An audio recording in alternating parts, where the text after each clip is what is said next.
लेकिन शरीर का ही अगर कोई एक अंग अगर कट जाए, अगर नहीं रहे, तो कैसा लगेगा?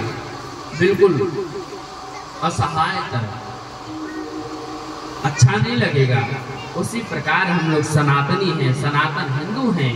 अगर हमारे ही परिवार के अगर एक व्यक्ति भी अगर हमसे बिखर के छूट करके अगर अन्य धर्मों में चला जाता है तो हम लोग बड़ी कष्ट होते हैं। हमारा कर्तव्य है कि हम लोग एक रहें, संगठित रहें, हिंदुत्ववादी बने, न जात में बटे। कोई ऐसा नहीं कि ब्राह्मण क्षत्रिय, वो यादव है तो वो ठाकुर है, वो यादव है तो वो चमार है, ऐसा नहीं महाराज। हम लोग एक हैं।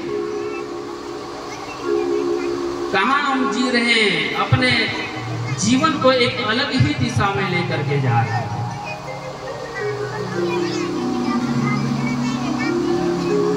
भाई किस प्रकार से आप उसको दुत्कार रहे हैं, किस प्रकार से उसको हीन भावना से देख रहे हैं।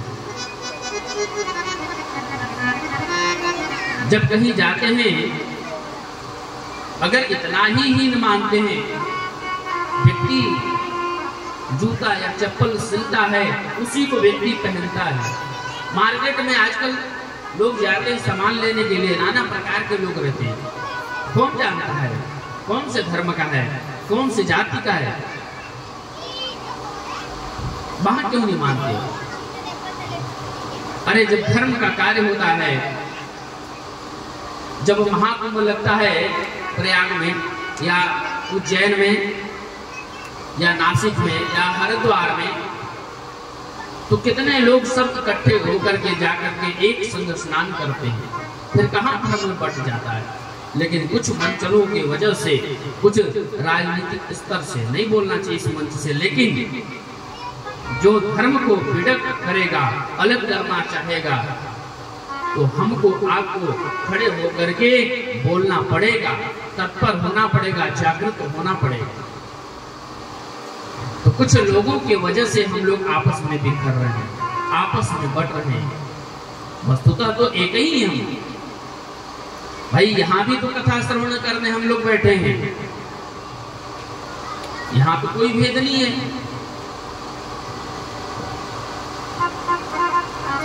भगवान राम ने कभी भी निषाद राज को नीच और हीन नहीं समझा, अपने साथ लेकर के चले, अपने साथ अपने बराबर बैठा है। जब ऋषि के आश्रम में पहुंचे भगवान, तो अत्रि मुनि कहते हैं आप यहां बैठे बराबर में। तो राम जी जहां बैठे हैं वो निषाद राज ने क्या कहा? नहीं, हम तो एक नीच हैं, हीन कुल के हैं, हम इनके बराबर में कैसे बैठ सकते? तो मुनि ने कहा, अरे तुम तो राम के सखा हो, राम के मित्र हो, फिर कैसे तुम नीच हो, कैसे हीन हो सकते हो? यहाँ बैठो। मुनि ने आसन दिया, बैठाया। हम तो बस आपस में लड़ रहे हैं, आपस में विद्रोह कर रहे हैं, ये वो। भगवान ने कभी किसी को हीन और नीच भावना से नहीं बनाया, सबको एक बराबर समान मानकर के ही भेजा। बोले काशी विश्वनाथ भगवान की जय।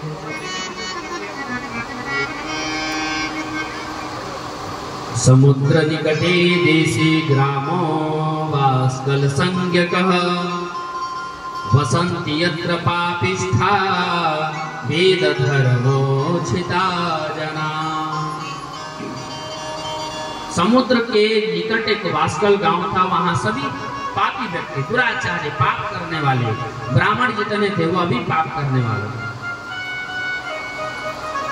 और आपको बताएं, देखिए आप लोग बुरा मत मानिएगा, कथा के बीच में से आप लोग अगर जा रहे हैं, कथा के बीच में से उठ करके नहीं जाना चाहिए। भगवान का, इसका मतलब कि भगवान का आप लोग अनादर कर रहे हैं। इस शिव कथा की आप अनादर कर रहे हैं।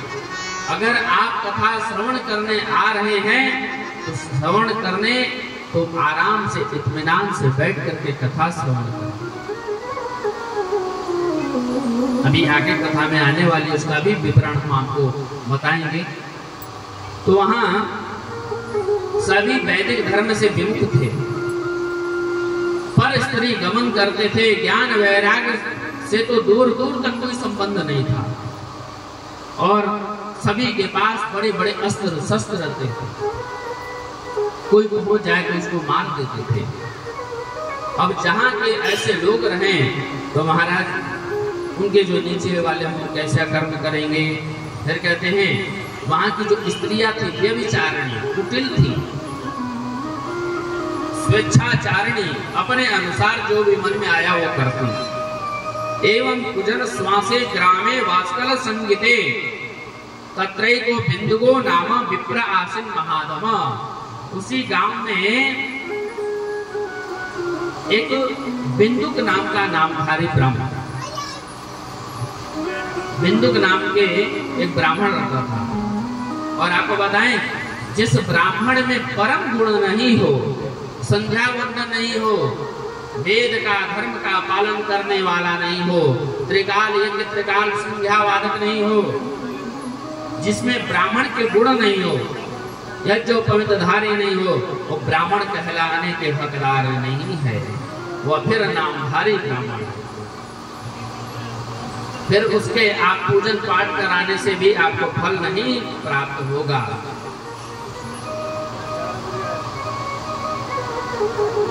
तो बिंदुक नाम का ब्राह्मण रहता था, उसकी पत्नी का नाम है, क्या नाम था? चंचुला। बिंदुक की पत्नी का नाम चंचुला था। चंचुला बहुत सुंदर और धर्म के मार्ग पर चलने वाला, फिर भी उसका दुष्ट पति बिंदुक अपनी पत्नी को छोड़ करके वेश्यागमन करने लगा, वेश्याओं के साथ रहने लगा। अब इस प्रकार बुरे कर्म में लगे बिंदुक को अनेकों वर्ष बीत गए। उसके आगे चल करके उसकी पत्नी भी आगे चल करके धर्म भ्रष्ट हो गई। बिंदुक तो वेश्याओं के साथ गमन करता, लेकिन चंचुला भी आगे चल करके धर्म से भ्रष्ट हो गई, पर पुरुषों के साथ संग करने लगी है। तो परिणाम क्या हुआ महाराज? एक दिन चंचुला पर पुरुषों के साथ जब गमन करने लगी तो उसका जो पति था बिंदुक ने देख लिया, और जब देख लिया तो चंचुला को दंडित करने को उत्कंठित हुआ। मारने जैसे दौड़ा तो चंचुला ने आज बड़े हिम्मत करके साहस के साथ बोल पड़ी कि ये बताओ, भवान प्रतिदिनम कामम रमते वेश्यया कुधि माम विहाय स्वपत्नी च युवती पति सेविना। ये बताइए, आप प्रतिदिन जाकर के और पर स्त्री गमन करते हैं, वेश्याओं के साथ रमण करते हैं, और मैं आपकी धर्म पत्नी हूं और उस पर भी मैं नवयुवती हूं, तो सोचिए प्रभाव पड़ेगा कि नहीं। अहम महारूपवती नवयौवान विफला कथम सहे काम दुखम तव संगम बिना कभी। एक तो रूपवती हूँ, सुंदर हूँ, और नव यौवन के मद में चूर हूँ। आप ही बताएं कि आपके बिना मैं काम जन्म दुख को कैसे दुख को दूर कर सकूं, कैसे इस कष्ट पर विजय पा सकती हूं। चंचुला की बात सुन करके बिंदुक का क्रोध शांत हुआ। अब इधर बिंदुक का कहता है, हे चंचुले, तुम एक काम करो, देखो इस कार्य को करने में हमें कोई आपत्ति नहीं, तुम इस कार्य को खूब करो, पर पुरुषों के साथ गमन करो, लेकिन पर पुरुषों के साथ गमन करने पर तुम पुरुषों से धन लिया करो इसके बदले, और वह सारा धन ला करके हमें दिया करो। बात मान ली चंचुला। आगे चल करके कालांतर में इतनी बुद्धि बिगड़ गई कि सारा धन ले आकर के और दे देता था। धन माकर्ष तेभ्यो ही दत्वा तेभ्य परारति। और मान ली बात, और ये विचार में लिप्त हो गई और पर पुरुषों के साथ रति करने पर जो धन मिलता था वह उसे अपने पति बिंदु को दे देती थी। कालांतर में उस वेश्या का पति बना हुआ वह दूषित बुद्धि वाला ब्राह्मण मृत्यु को प्राप्त हुआ और उसकी मृत्यु हो गई। बहुत दिनों तक वह नरक के दुख को भोगने के बाद वह मूल विंध्य पर्वत पर प्रेत पिशाच बन करके और पिशाच हो गया। वह विंध्ये भवत पिशाचो ही गिरो पापी भयंकर पापी प्रेत पिशाच बन गया। इधर बिंदु के मर जाने पर बहुत ही समय तक चंचुला अपने पुत्रों के साथ घर पर रही। एक बार की बात है, दैव योग से किसी पुण्य के प्रभाव से अपने भाइयों के साथ गौकर्ण क्षेत्र में गई और वहां जाकर के अपितु धर्म में रुचि तो नहीं थी, क्योंकि धर्म भ्रष्ट हो गया, अधर्म के मार्ग पर चलने लगी। फिर भी तुरंत कहते हैं ना, जैसा संगत रहेगा वैसा रंगत रहेगा। भाइयों ने जब स्नान किया तो चंचुला भी जाकर के नदी में स्नान किया और स्नान करेंगे प्रभाव से, तीर्थ के प्रभाव से, जल से स्नान किया, तीर्थ के जल से। फिर वह अपने बंधु बांधवों के साथ मेला देखने गई। वहीं बगल में मेला लगा हुआ था, इधर उधर और भटकने लगी, घूमने लगी।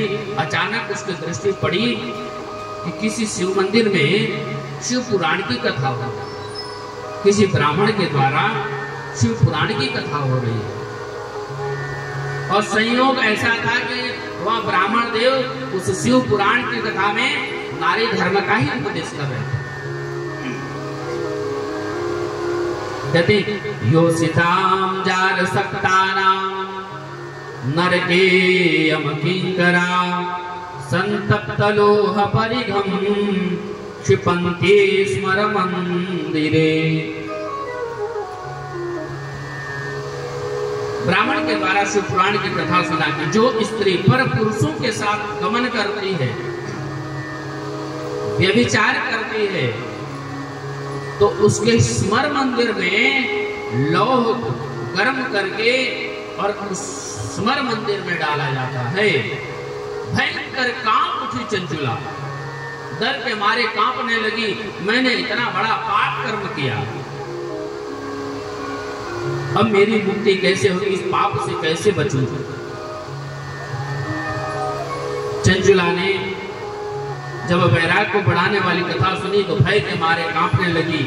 जो लोग कथा सुन रहे थे, जब कथा विश्राम हुई, कथा सुनने के बाद जब लोग चले गए तो चंचुला जाकर के उस शिव मंदिर में ब्राह्मण के समीप पहुंची, जो कथा कर रहे थे। वो कहती है, ब्रह्मत्वं शृण्व सद्वृत्त मजानन्त्या स्वधर्मकं श्रुत्वा मामुद्धरं स्वामिन् कृपां कृत्वा पुरामपि। हे ब्रह्मन, चंचुला कहती है, हे ब्रह्मन, मैं अपने धर्म से भ्रष्ट हो गई, मैं नहीं जानती थी, इसलिए मेरे द्वारा यह दुराचार हुआ। और हे स्वामी, मैं सत्य कहती हूँ, आप मेरा उद्धार कीजिए। यदल पश्य सुखस्याते स्वकार्य से विनाशिनी। कहती कि मैंने अपने शरीर के सुख के लिए इतना हानि कर लिया, अपने हित की हानि कर ली, मेरे समान मूर्ख कोई नहीं हो सकता। और यही बात रामचरितमानस में अनुसुईया जी कहती हैं, क्या? पति वंचक पर पति रति करही, रौरव नरक कल्प सत परई। क्षण सुख लागी जन्म सत के नहीं, क्षण सुख लागी जन्म सत कोटि। दुख न समुझते ही सम का खोटी। क्षण सुख के लिए व्यक्ति जन्म जन्मांतर के जो हमारी आयु होती है उसको पुण्य का क्षीण कर देती है। पति वंचक पर पति रति करही, पति के होते हुए भी पर पुरुषों के साथ गमन करती है। और जो लिखा है रौरव नरक कल्प सत परई, जो व्यक्ति पर स्त्री गमन करता है या स्त्री पर पुरुष के साथ गमन करते हैं, वह कहां रौरव नाम के नरक में गिरना पड़ता है उसे। चंचुला कहती है थोड़े से सुख के लिए मैंने अपने हित की हानि कर ली।